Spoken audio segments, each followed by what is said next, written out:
Welcome! We're at video number 7 of our series, where you can learn how to build courage from chaos and live your best life. I'm Vanessa Wideski, and I'm here with Tom Campbell. Hi Vanessa, glad to be here again for one more episode. Thank you, Tom. Glad to have you here. So today we're looking at the subconscious and also fear and what they have in common. Tom, can you talk to us about the subconscious mind? Sure. The subconscious mind is handy for us. We have one because there's a lot of things that we really don't want to deal with. Mm-hmm. We have fears, but we want to kind of whitewash those fears to make them seem like we don't have them. We want to deny them, and we have a lot of strategies for how to do that. Like we mentioned in the last one, that if you have a fear that you're unworthy, you might be a shrinking violet, maybe one strategy, or you may be a bully, is another strategy. So we have strategies that basically help us deny the fear. So we the shrinking violet says, well, I really don't have fear, but I really don't want to go out there and socialize. I really don't. I just rather sit here and watch. And, they justify that that's a good thing. And they don't really say, well, I'm here because I'm terrified. That's why they're there, but they justify it in their mind. And the bully, gets out and bullies people.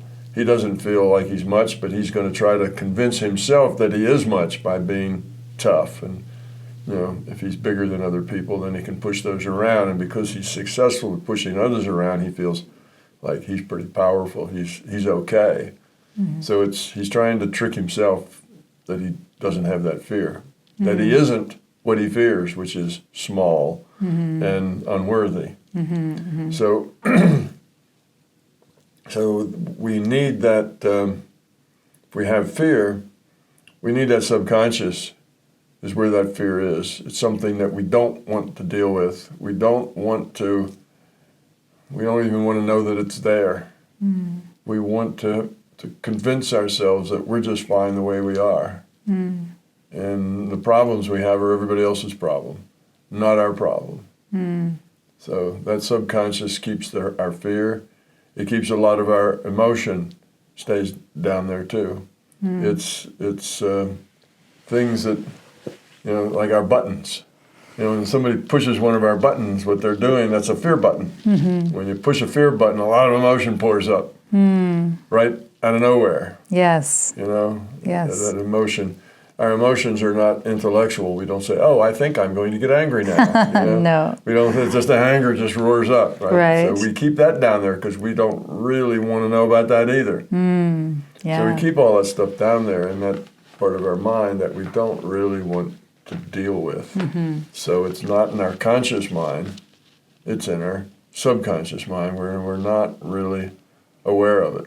So there's all sorts of issues down there. Some of them are big and growly and angry, and others are just hurt or whatever else. But it's the stuff that comes up automatically outside of our intellect. So we're saying that intellect is kind of our ego, and that subconscious is that part that's outside the intellect, because we don't think it just happens. That's why it's subconscious. Our intellect is conscious, and we do things because we want to, and because we think about doing them with our intellect. Well, Freud's model of the human mind, psyche, the human psyche of the mind, is we have, I guess from the top down, it's superego. That's that part of us that is more other-based. It's the part that is, what do we say? Love. It's the love part. What's the other word when it's about other? Empathy. What's the other Compassion. word? What's the other word? Kind, caring. When you're about other? Yeah, all those things, but it's... Altruistic? That's the word I'm looking for, altruistic. It's the part that's really about other. It's not the, well, what about me? It's what about them? What about other? So then you have the ego, which is, what about me? It's the intellectual sense of self, okay, as far as... Well, it's all of that. And then there's this id, which is your instincts, which the id's probably a part of the subconscious. Most of those instincts are subconscious. So then you have the subconscious, which is all the things that are you that you don't think. Right. This is a model that Freud created to explain things that he saw. Right. And Freud was an experimentalist. He wasn't a theorist. He didn't say, I theorize that, the psyche is this way. He said, I've talked to 500 people, and here's how I found them. And he found that almost everybody had an ego. And these are people who were, well, they functioned in life, they were successful, they were this and they're that, and they were getting along okay, and they had the ego. So Freud says the ego is a necessary part of us. It's a good, healthy, necessary part of us because healthy, good people seem to all have ego. What he didn't realize that normal, healthy people who seem to be doing all right in our culture are full of fear. They're a low quality of consciousness in general, and they're just full of fear. And he said, well, some people have the superego. Some don't really have much superego. Some have a lot of it, but they're unusual. Only a few people have this sense of other, sense of something bigger than themselves, something else besides me. And so that was a thing that he saw occasionally. So he said, this is probably a good thing, but a lot of people don't have that and a lot of strength. Then the subconscious was all the stuff that pours out that's not coming out of the mind. It's not being thought. Okay, so then that's where everything else went. So it's just like kind of a catch-all where everything went in there. And of course, in there, you also have the id, that's your instinct. So that was his model. And it's just his experience of people and his interpretation. Well, he didn't know that most everybody is full of fear. That wasn't his understanding. Normal people must be the way they're supposed to be. What he did not realize is that this fear is dysfunctional. And though people seem to be normal, well, they are normal. The normal person is full of fear, and that fear is very dysfunctional in normal people. And normal people more often have dysfunctional families and dysfunctional lives than they have functional ones. But they still keep jobs and go through society and seem to be reasonably successful and so on. So he didn't get that thing about fear. Right. Yeah, the subconscious mind. What I really like is that before I came across your model, I was always confused by the subconscious mind, or I was always struggling to access my subconscious mind and trying all these different things to make a change happen at the subconscious level, like hypnosis, EFT, therapy, so many different things. And then when I came across your model and I heard you explain it, it made it very simple and easy to understand the way you described it. Well, we do have to change ourselves. Yeah. We have to change who we are at the core. And when we do, our conscious, subconscious, ego, superego, everything changes. When we change ourselves, all of that does change, and it's necessary for us to do that. But the ego is a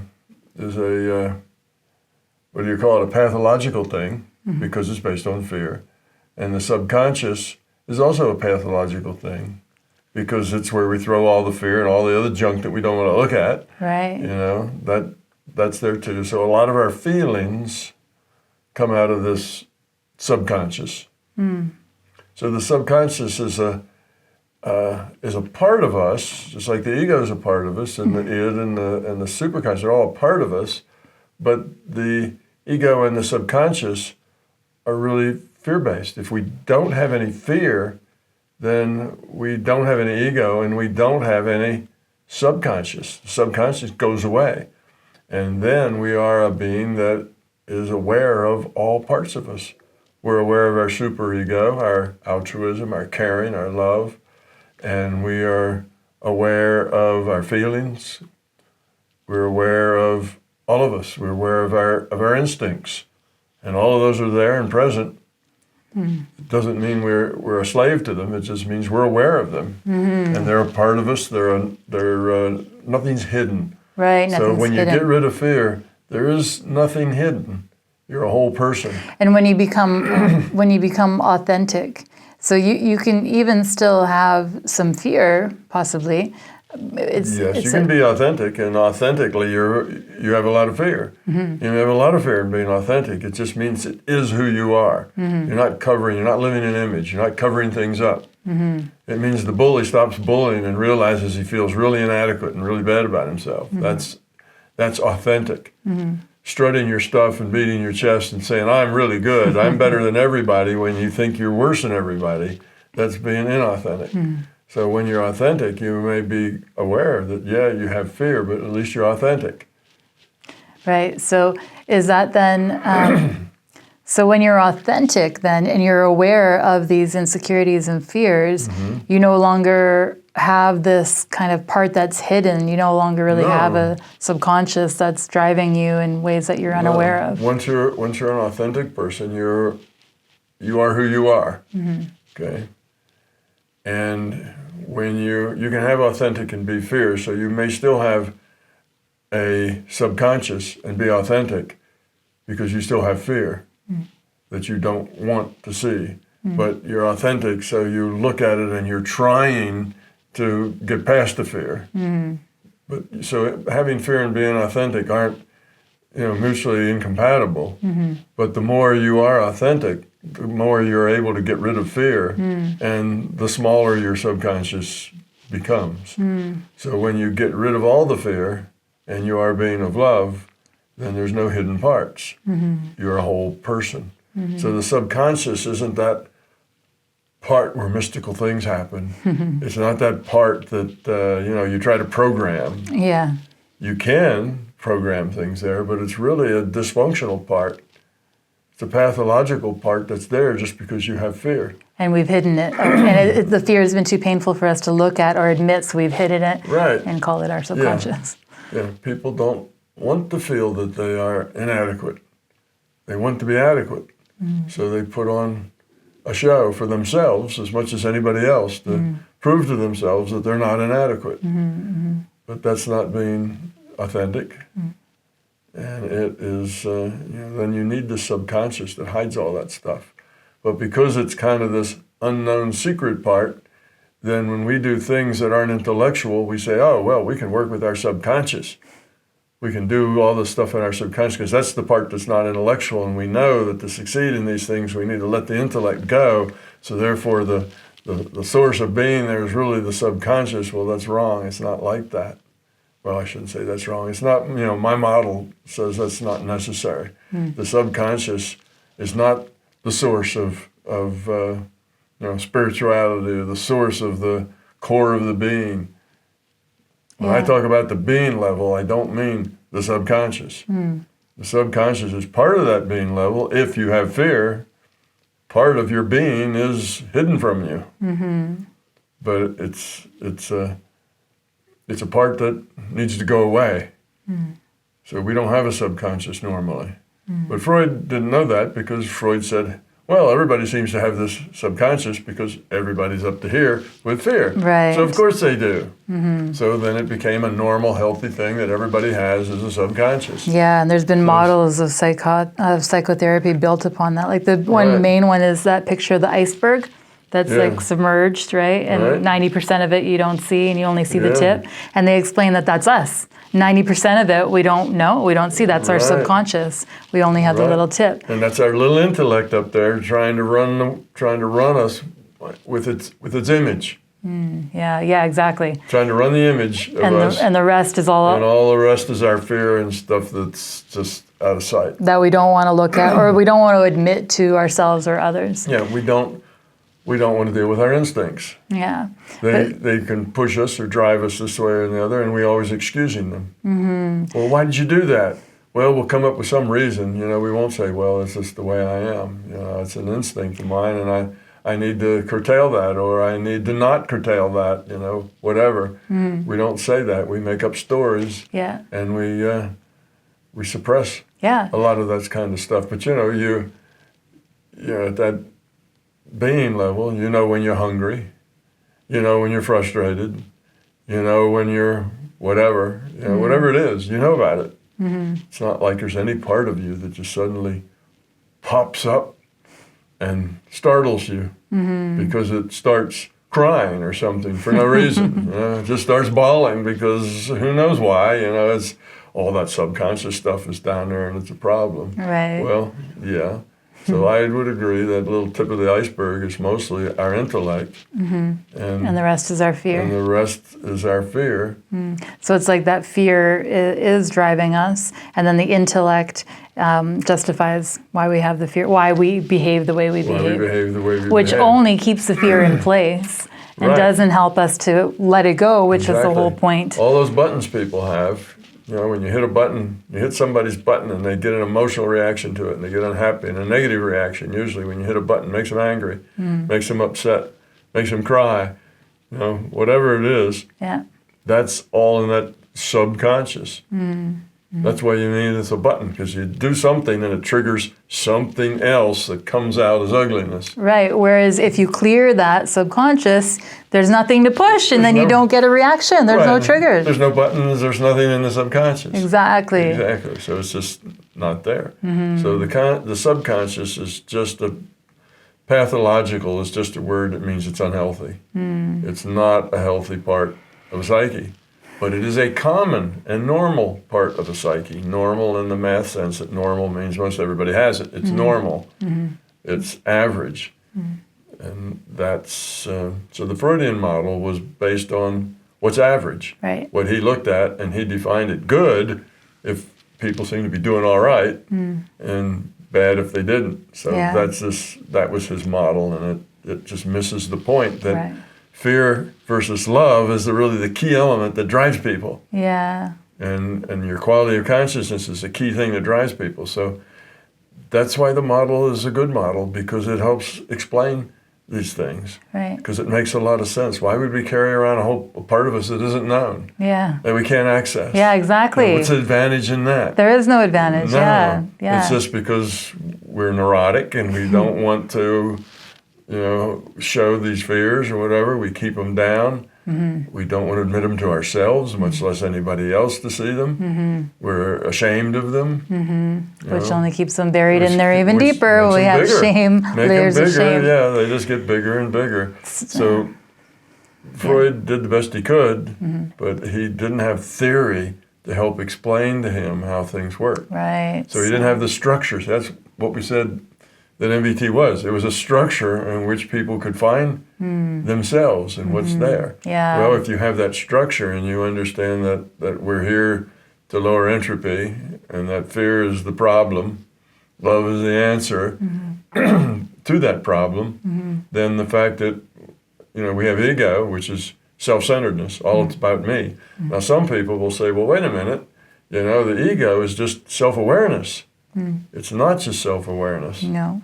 You can be self-aware and in love, I mean, you can be a person of love and you're still self-aware. It's not like you forget who you are and don't have an identity. Yeah. It's just, it's not all about me. It's about other people. You still know who you are and you still have an identity. Right. So it's not that the ego is your identity. No. Not that at all. We don't need it. Just like we don't need fear. We're better off without the fear. When you are, if you're pure love, you have an identity. If you're fear, you have an identity. Yeah. You have an identity as yourself. Right. That doesn't depend on, superego, ego, it or anything else. No. That's just what you have. That's you, yeah. So that's not what ego is. It's not just someone's sense of themselves. It's a sense of someone who is full of fears. Right. Self. Exactly. And so that's why I'm really grateful for your model, because it makes it simple and easy to understand. It doesn't. The subconscious is no longer this mysterious thing, Right. And changing ourselves is no longer. I mean, it still takes work and effort, but it's not as difficult as it was before when we're left in the dark, not understanding why we are the way we are. Because what your model has done is it's kind of lifted the veil, and it's shown that you are the way you are because you have this fear. Instead of the old way is you are the way you are because you have the subconscious mind and you'll never be able to access the subconscious mind because it's submerged and you can't see it. Like that doesn't help anybody. No. But it really doesn't make any sense. Yeah. You see, it's just a model that Freud made because that's the way people were. People had this, they had buttons all over. When you push those buttons, stuff roared out from someplace. Well, Right. where? Well, you weren't aware of it, so it must be below consciousness. So everybody had this subconsciousness. Well, they only had it because they also have fear. That nobody wanted to admit. Yeah. Nobody likes to admit that they So have it fear. wasn't up here because you disown it. You don't want to admit it, so it's not in your consciousness. Right. And so your model, like I said, it helps us to own it because we can see it as, oh, it's my fear. And once I can accept my fear, I can actually do something to work through it and let it go. And then that's how I change myself. It's possible. It's doable. So I'm really grateful for your model. Thank you, Tom, for sharing with us more about your model and fear and the subconscious mind and how that all works. Thank you for tuning in with us. And make sure to join us next week where we're going to talk about trauma.